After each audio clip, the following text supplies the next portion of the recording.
Olá, estamos de volta com mais uma transmissão ao vivo, o RDTV, o RD News, o blog do Romilson, com entrevistas com os candidatos ao governo de Mato Grosso numa segunda rodada, ao vivo aqui pelo Facebook, pelo site RD News. Hoje o nosso convidado é o candidato da Rede Sustentabilidade, Arthur Nogueira, e nós vamos então trazer para você só lembrar algumas regras dessas entrevistas.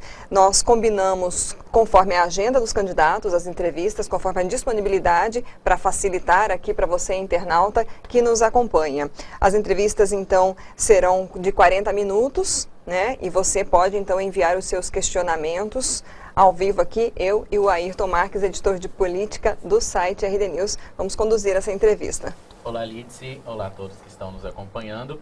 Lembrando que, como a transmissão é ao vivo, vocês que estão nos seguindo podem enviar suas perguntas e comentários. Lembrando, claro, que é bom a gente prezar aí, pelo bom senso, sem ataques ou acusações que não tem como se comprovar. Então, como a Lídice disse, hoje o nosso entrevistado é o candidato da rede, Arthur Nogueira. E eu vou fazer, então, a primeira pergunta para o candidato. Ontem, na terça-feira, o site RD News divulgou com exclusividade a pesquisa do Instituto Mark. A pesquisa foi registrada na Justiça Eleitoral sob o número 01860/2018. E segundo essa pesquisa, Arthur, o senhor aparece com apenas 0,7% das intenções de voto na modalidade espontânea. Pergunto para o senhor se o senhor realmente acredita na vitória nessa disputa ou se a candidatura do senhor foi mais uma estratégia para fortalecer o nome da presidenciável Marina Silva, a líder do partido do senhor, nos estados. A gente viu que outros estados também têm candidatura, o partido que tem mais candidatos ao governo, se não em comparação.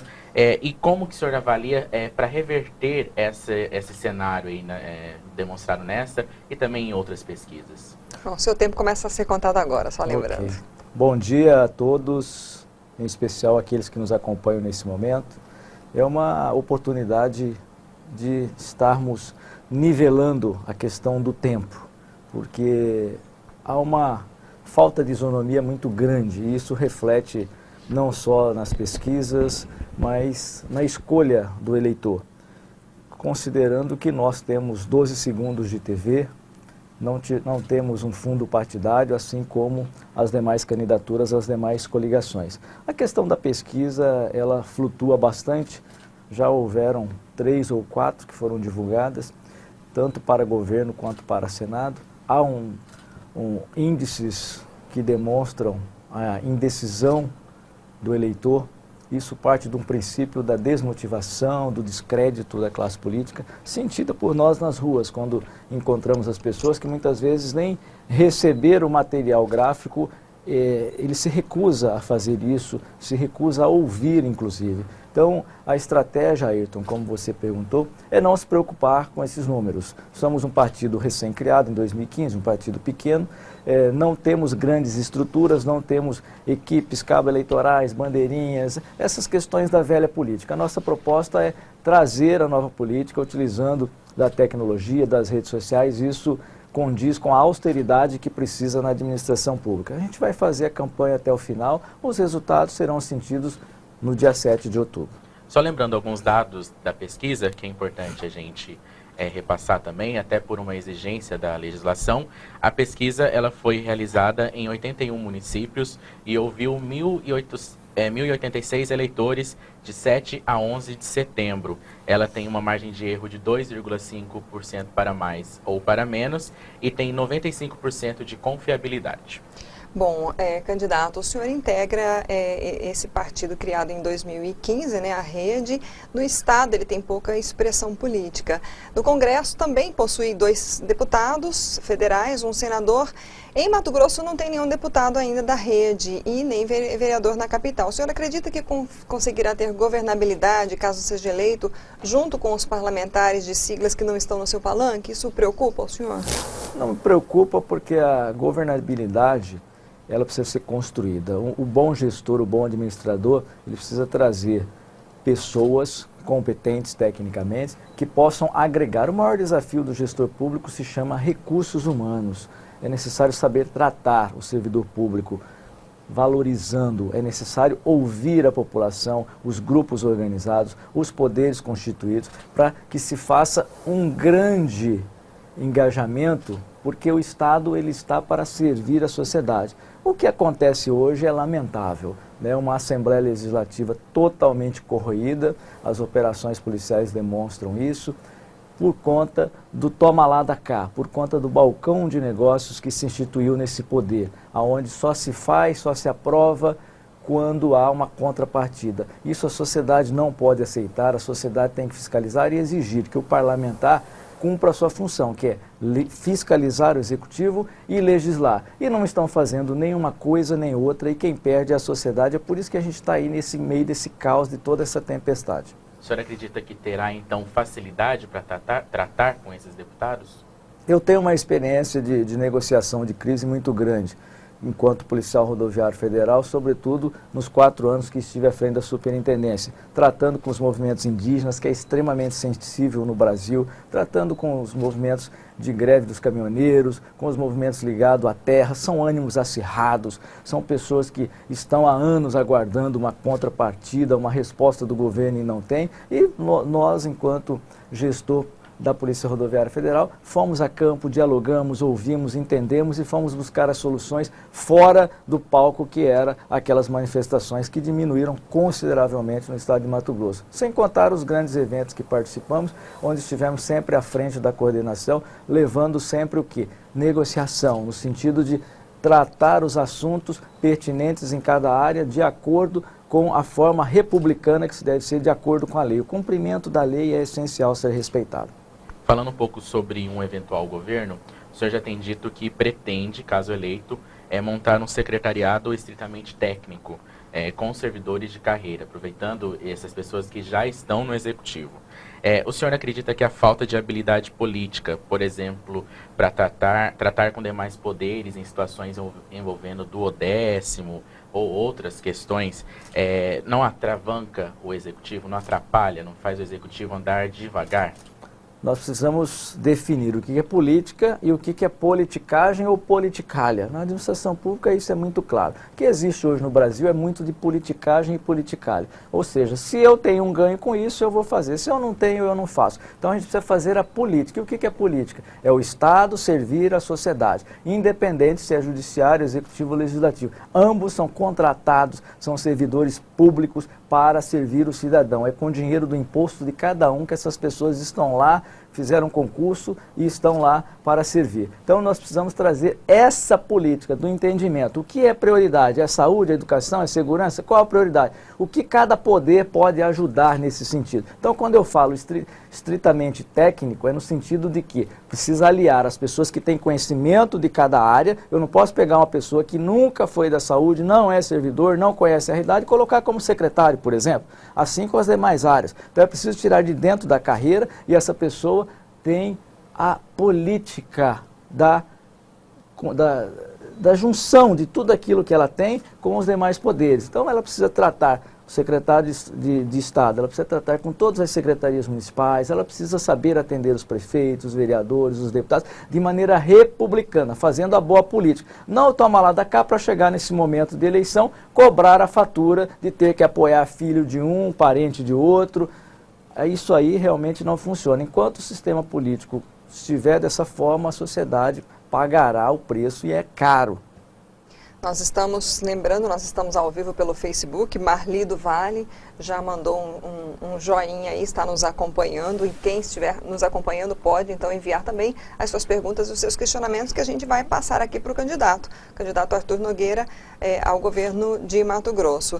Candidato, por 4 anos o senhor comandou, né, a superintendente da Polícia Rodoviária Federal em Mato Grosso.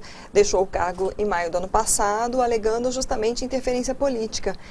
Caso o senhor possuísse um perfil mais político, o senhor acredita que poderia ter continuado no cargo e continuado o trabalho que o senhor vinha fazendo? E quais foram esses políticos que o pressionaram para sair? Eu digo não é comandar, é administrar uma instituição, é ordenar a despesa, são milhões de reais, né, num estado que tem 5.000 quilômetros de rodovia, a gente atende diversos municípios e são políticas nacionais que precisam ser geridas como se Mato Grosso é inserido no contexto nacional e se tornou um grande indutor em diversas políticas enquanto segurança pública da esfera da União Federal. A questão da minha escolha por deixar a função foi justamente na troca, na transição do impeachment da ex-presidente Dilma para o atual presidente Michel Temer. Naquele modelo, ele loteou os órgãos públicos no sentido de buscar apoio às votações que ele precisava e a PRF, assim como a Polícia Federal, ocorreu a troca dos diretores gerais.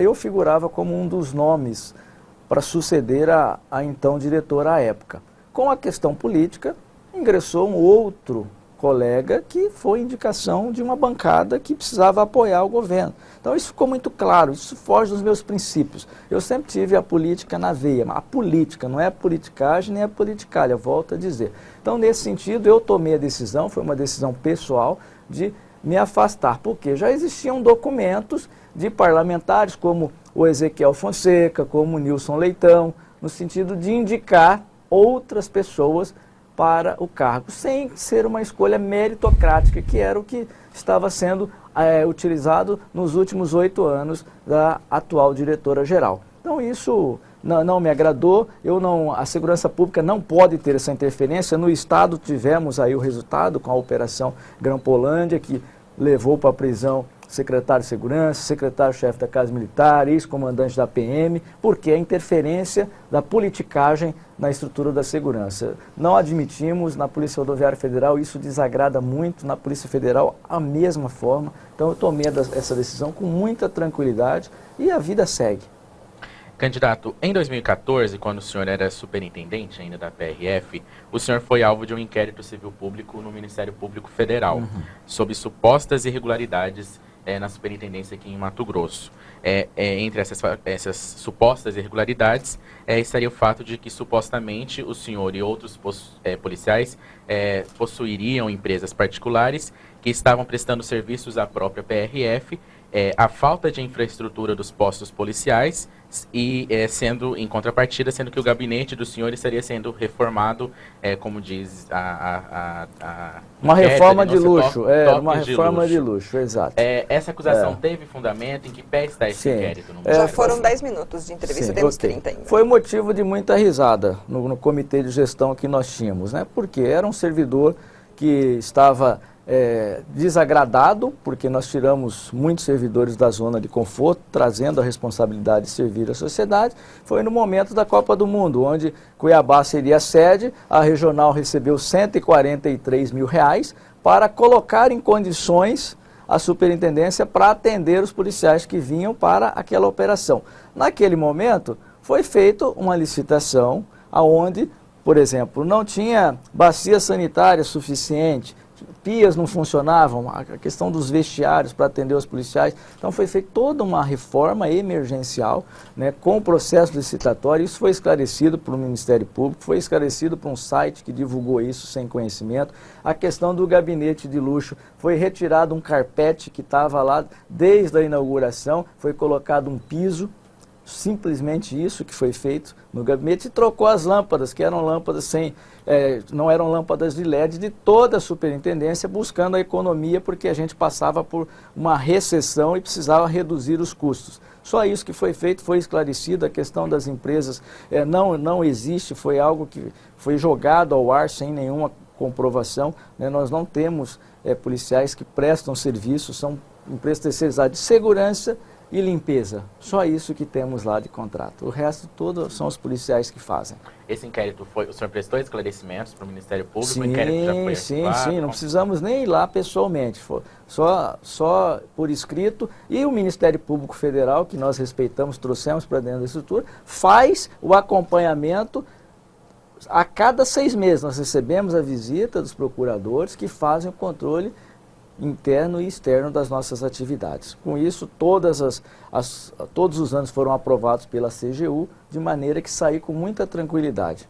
Ainda sobre a questão da superintendência, na gestão do senhor também houve o fechamento de alguns postos. Sim. Na BR-364, na Serra da Petrovina, né? E também em Pedra Preta, a 243 quilômetros de Cuiabá. Por que houve a necessidade de fechamento desses postos? Isso não atrapalhou? Há uma confusão aí, é o mesmo posto, tá? É o mesmo um posto só, que Foi fica lá na Serra da Petrovina. Entendi. Então, o que acontece? A PRF passa por um realinhamento. Existiam estruturas de 30, 40 anos caindo aos pedaços, construídas numa época em que a criminalidade era outra, não era tão dinâmica como é hoje, e aqueles postos foram construídos para cuidar de estruturas do antigo DNR, que hoje é o DENIT. Então, cuidava de estruturas, né, eram guardas patrimoniais. Isso foi vindo com o tempo, os avanços, a polícia hoje é toda tecnológica, e iniciou-se um estudo em todo o Brasil, onde as unidades não ofereciam condições. Então nós temos unidades no Brasil que estão dentro da cidade, do perímetro urbano. É como se tivéssemos aqui a antiga unidade que fica ali antes do distrito industrial. Aquilo já não caberia mais na estrutura. Ele foi lá para frente a 15 quilômetros. Daqui uns dias vai ter que avançar um pouco mais, porque o trabalho da PRF é a chamada autoestrada, é a rodovia propriamente dita. E lá naquele local, primeiro, não tínhamos efetivo suficiente, eram 2 policiais. Segundo, a comunicação lá era extremamente precária, porque nem o orelhão funcionava, não tinha telefone fixo e internet, vocês imaginam. Hoje a polícia é toda tecnológica, onde não tem internet, não tem como funcionar a instituição. Então nós retiramos aquela estrutura que custava para os cofres públicos quase R$45 mil e não dava o resultado que a sociedade podia esperar. O que a gente fez? Trouxe os 2 policiais para o posto de Rondonópolis, que hoje está inclusive coberta a pista, duplicou, está coberta, e ele passou a atender com uma unidade móvel, que custou para a concessionária que fez essa compra cerca de R$230 mil, tem até banheiro na estrutura, tem internet, tem tudo. O policial vai para lá e faz esse deslocamento naquele trecho até a Serra da Petrovina, mantendo o fator surpresa. Hoje a polícia, quando ela faz as apreensões, são um fator surpresa. Por quê? Quando você coloca uma viatura e fica ali em frente à unidade operacional fiscalizando, a comunicação faz com que o crime organizado se movimente, desvie das unidades operacionais, e você vai ficar o dia inteiro ali, não vai aprender nada, não vai prender ninguém. Então a gente dinamizou isso e há um projeto para fazer a relocação de várias unidades, inclusive, em todo o estado, visualizando onde tem mais necessidade, onde vai atender melhor a sociedade, quais os custos para isso. Bom, Gildásio Alves da Silva nos acompanhando, dando um alô aí também, Silbene Silva, também nos acompanhando ao vivo aqui pelo Facebook. Vamos mudar um pouquinho de assunto. Tem um grupo, digamos, né, no estado que está bastante descontente com a gestão do governo e os candidatos estão em busca, digamos, de conquistar esse grupo. São os servidores públicos estaduais, né? O que o senhor pretende fazer em relação aos servidores públicos? Como o senhor pretende atuar?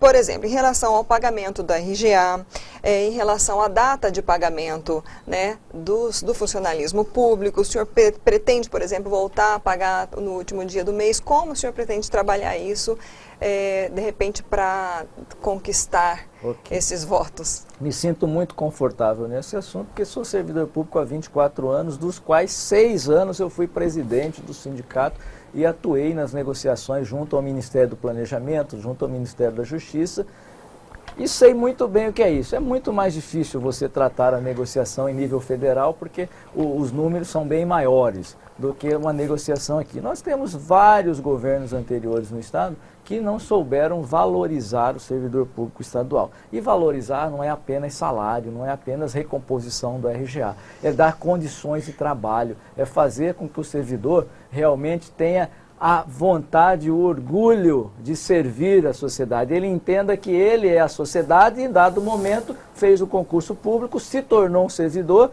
e está ali contratado pela sociedade. Precisa atender bem, mas ele precisa, sobretudo, ter condições de trabalho. Então, as infraestruturas precisam ter condições para isso. A tecnologia, assim como na administração pública federal, precisa ser trazida a questão do processo eletrônico para dar celeridade nos processos, atender demasiadamente os anseios da sociedade. Há muito tempo de espera. Então a questão da RGA é legal, está na lei. Aí a recomposição, nós não estamos falando de aumento, Então essa recomposição precisa ser tratada dentro da lei orçamentária, não há que se discutir em relação a isso. A questão do pagamento foi feito sem um aviso prévio, então aquele servidor que tinha uma fatura que vencia nos primeiros dias, no último dia do mês ou nos primeiros dias, teve que refazer a sua programação, certamente teve que pagar juros em alguns casos, né? E isso não pode acontecer. Então, precisa programar e priorizar. Quais são as prioridades? É o pagamento da folha, ativo e inativos,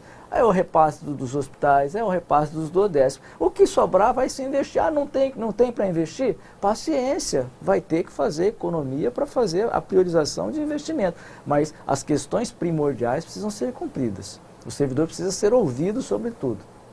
Candidato, como policial rodoviário federal, a segurança pública tem sido uma das áreas que o senhor tem focado nessa campanha e apresentado algumas propostas. Em seu plano de governo, o senhor fala em instituir PPPs para a instalação de oficinas e fábricas para oferecer trabalho remunerado aos reeducandos, que além de participar do custeio da unidade com percentual de sua remuneração, ainda terão a garantia de remissão de pena, essa questão que já é garantida até pela legislação.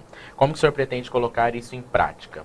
Bom, podíamos falar aqui horas sobre esse tema, porque eu digo, e aquele que é da segurança pública sabe, que os problemas que chegam à segurança pública são reflexos da ausência do Estado nas mais diversas áreas, sobretudo na educação.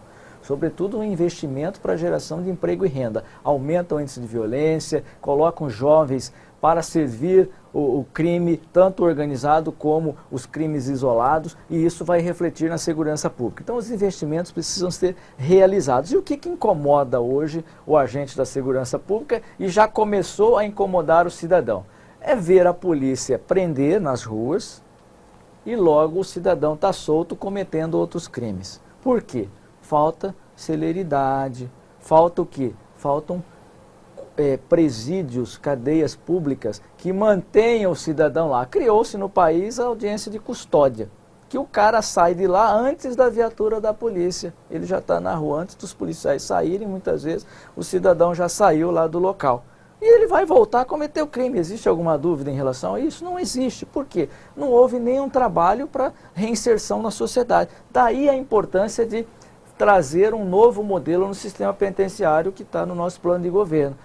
O cidadão precisa estar lá como condenado, trabalhar, estudar, ter a formação religiosa. Para quê? Para que a sociedade possa ter a tranquilidade de que ele cumprirá de fato a pena conforme a lei de execuções penais e será reinserido à sociedade, não representando o risco que hoje representa. Porque essa ociosidade atrai o privilégio, atrai a corrupção, que é a entrada de celular, de droga e até de armas. E eles comandam as suas facções lá de dentro do presídio, e o cidadão cada vez mais precisa ficar atrás das grades, gastando horrores com segurança, e mesmo assim não se sente seguro, porque ele vai ter que sair às ruas em algum momento, ou vai ficar vivendo trancafiado dentro de casa. Então é preciso trazer essas parcerias. Já existem alguns exemplos no Brasil de presídios que trabalham com isso, e individualizar as celas. É preciso individualizar essas celas, trazer o modelo dos presídios federais para colocar no Estado, e cada um vai ter lá o seu espaço com esse ambiente para estudar, para trabalhar, cumprindo assim o artigo 28 da Lei de Execução Penal.